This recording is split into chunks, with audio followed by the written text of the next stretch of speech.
منصات الفيديو من 2020 لحد دلوقتي حصل فيها تحول مش طبيعي. عارف البوست بتاع حياتي بعد 2019 وما اعرفش ايه وكده، بقت انها كانت وحشه بعدين بقت حلوه. هي دي منصات الفيديو الفتره الحاليه يعني. يوتيوب وفيسبوك وانستجرام، كل المنصات دي بقت عباره عن تمبلت واحد بيتعاد ملقه بكلام مختلف كل مره مش اكتر في الفيديوهات بشكل خاص يعني. بس طبيعي طريقه نشر المحتوى على كل منصه من دول مختلفه عن التانيه، او كانت كده. هنشرح ده بعدين، فنتكلم عن كل منصه من دول اللي حصل المحتوى بالظبط. انا عمر حمدي من كوكب الارض، وقبل ما الفيديو يبدا ما تنساش تعمل لايك وتشترك عشان يوصلك الفيديوهات الجديده.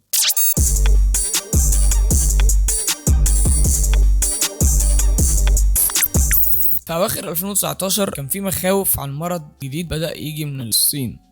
ايوه، هو ساعتها الناس ما كانتش فاهمه فيه ايه وايه اللي بيحصل، والمخاوف دي حصلت للاسف، والمرض بدأ ينتشر وبدأنا نقعد في البيت تقريبا طول اليوم. وعلى قد ما كان في خوف من المرض نفسه، كان في برضه شعور كبير بالملل والاكتئاب طبيعي بسبب ان انت قعدت في البيت فتره كبيره قوي. فالناس هربت لواقع افتراضي ممكن ينسوا فيه الاكتئاب والملل ده بشكل مؤقت على الاقل. الانترنت، منصات السوشيال ميديا والتواصل الاجتماعي، المواقع الغريبه زي كوره وريدت، ومش عايز اتكلم على اللي بيحصل في كوره وريدت في يو بشكل متتابع وبشكل منطقي، تسلسل الاحداث يعني عشان الموضوع يبقى منطقي، عشان دي الحقيقه. في ديسمبر 2020 فيسبوك اعلنت ان ارباحها زادت بنسبه 53% عن السنه اللي قبلها، وقالت ان في على الاقل 1,840,000,000 بني ادم استخدموا المنصه على الاقل يوم واحد، وده بزياده 11% عن السنه اللي قبلها. قبل الوباء ده اسهل محتوى الواحد كان يقدر يعمله بشكل بسيط هو الصور والميمز والبوستات، انما محتوى الفيديو كان محتاج خبره بسيطه على الاقل عشان ينتشر بشكل كويس يعني على الانترنت. بس حصلت حاجه قلبت كل الموازين. في برنامج من شركه صينيه نزل، لو قلنا انه غير المحتوى 180 درجه هيبقى مش بنديله حقه الكامل. تيك توك اشهر تطبيق في العالم حاليا يعني، بكلام كتير عن بيانات المستخدمين والخصوصيه. مع كل ده اكبر تغيير جه من ناحيه المحتوى من تيك توك هو انه خلى اي حد بيقدر يتعامل مع الموبايل بشكل بسيط، يقدر يعمل فيديوهات من غير خبره في الفيديو اديتنج، من غير خبره في التصوير، من غير خبره في الاضاءه، من غير خبره في اي حاجه. كليك الكاميرا وصور فيديو وابلود، بس كده انت بقيت صانع محتوى.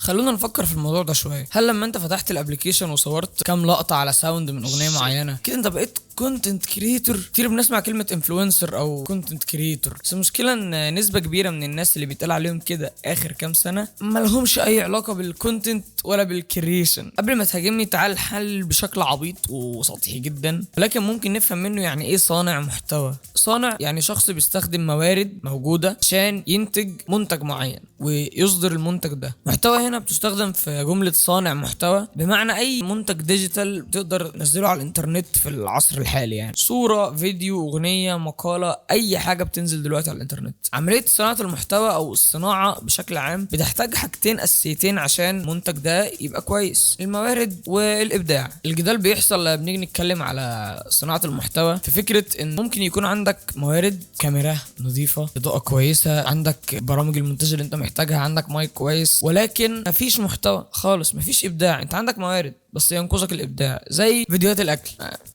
اقولها عادي، هو بيلعب على حته الشهوه مش اكتر، شهوه الاكل. مفيش رساله عايز يوصلها من الفيديو. تقول لي الترفيه، هقول لك اتفرج على فيديو جيمنج، اتفرج على فيديو فلوج، اتفرج على فيديو حد بيعمل حاجه معينه، ده ترفيه برضو. اتفرج على فيلم يا عم، اليوتيوب ماشي، اتفرج على فيديوهات اللي قلت لك عليها دي، انما ايه الابداع في انك تطلع تاكل؟ انت اكنك بالظبط بتتغدى وخدت الموبايل معاك على سفره الغداء، سواء معاك حد من اهلك ولا لا، ودي اوسخ لما يبقى معاك حد من اهلك لانها بتحصل وبتتعمل، وده موضوع كبير قوي. بس لما اشوف حاجه ترفيهيه من الحاجات التانية دي احسن بكتير ما اشوف الفيديو رقم مليون لواحد بياكل فرايد تشيكن. انا مش مهتم بيك ومش مهتم بالفرايد تشيكن، عشان انا لو باكلها فهي غلط، بس هي انت شايف ان في ناس هتجوع لما تشوف الفيديو. هي دي شهوه الاكل بشكل عام، حتى لو انت لسه واكل ممكن يجيلك احساس انك جعان عادي. فهي دي انت بتلعب على الحوار ده مش اكتر يعني. براحتكم اتفرجوا على الفيديوهات دي، وانا اكيد من وقت للتاني بتفرج على الفيديوهات دي برضه، بتفرج على نوع من انواع المحتوى ده في الفيديوهات دي اكيد.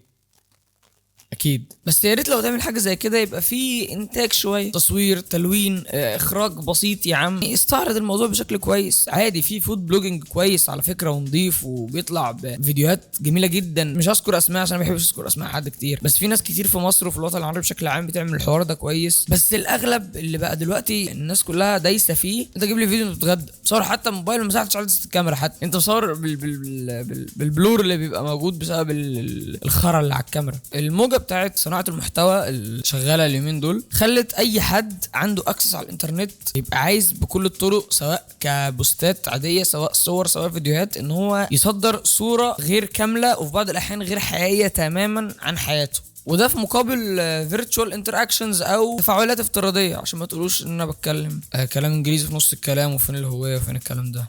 اقول لك فين؟ ماشي. لو بنتكلم على نطاق واسع، فاغلب الناس دي مش بتستفيد على ارض الواقع بالريتش ده، الريتش اللي هو اللايكات والفولوز والهاها اللي بتلاقيه على الكومنت بتاعك لما ترد على حد رد منطقي بس هو مش مهتم بردك. ممكن يكون بس عايز يحس بنشوة واحساس حلو كده ان هو مرغوب فيه وان في حد مهتم بيه، فتلاقي ناس عايشة بشكل افتراضي 100%، شايف ان هو كونه عنده رقم معين في الخانة بتاعت الفولورز عنده او ايا كان الريتش عنده عالي او ايا كان، حتى لو ريتش ده انجري وهاها مثلا، وهاها على كلام جد، الناس بتتريق عليك عشان انت مالكش لازمه، كلامك غلط، من غير اي نوع من انواع المحتوى. كل ده من غير اي نوع من انواع المحتوى، سواء بيستغل ده كمصدر دخل او لا، دي بتعتمد على ذكائه وشيطانته. هو بيعتبر انه كده ذو شأن او عمل حاجه. يعني دلوقتي لو انت عايز تعرف هل انت واقع في الحفره دي ولا لا، اسال نفسك سؤال بسيط جدا: هل اللي بتقدمه ليه قيمه؟ سواء القيمه دي كانت ترفيه او افاده او ايا كان، هل ليه قيمه ولا انت بتملأ الباك جراوند نويز الموجوده على الانترنت؟ قبل ما اخلص الفيديو كنت عايز اقول بس ان مش غلط انك تعمل محتوى. تقول لي ما انت كان بتعمل، ايوه ما هو انا كمان، ايوه انا عادي يعني. اعمل اللي انت عايزه، اعمل يا عم محتوى، افتح الكاميرا يا عم وصور اي حاجه، محدش يا عم اهو اعمل اللي انت عايزه عادي، ولكن تكون عارف على الاقل من جواك هل انت بتعمل اي حاجه عشوائيه ملهاش اي لازمه. يعني لو فيديوهاتك دي اتمسحت بكره خلاص ملوش لازمه الموضوع ده، فما تاخدش نفسك بجديه في الموضوع ده، ما تشيلش الموضوع همه قوي، تبقى عارف ان انت اللي بتعمله ده لو قناه دي اتمسحت تاني يوم،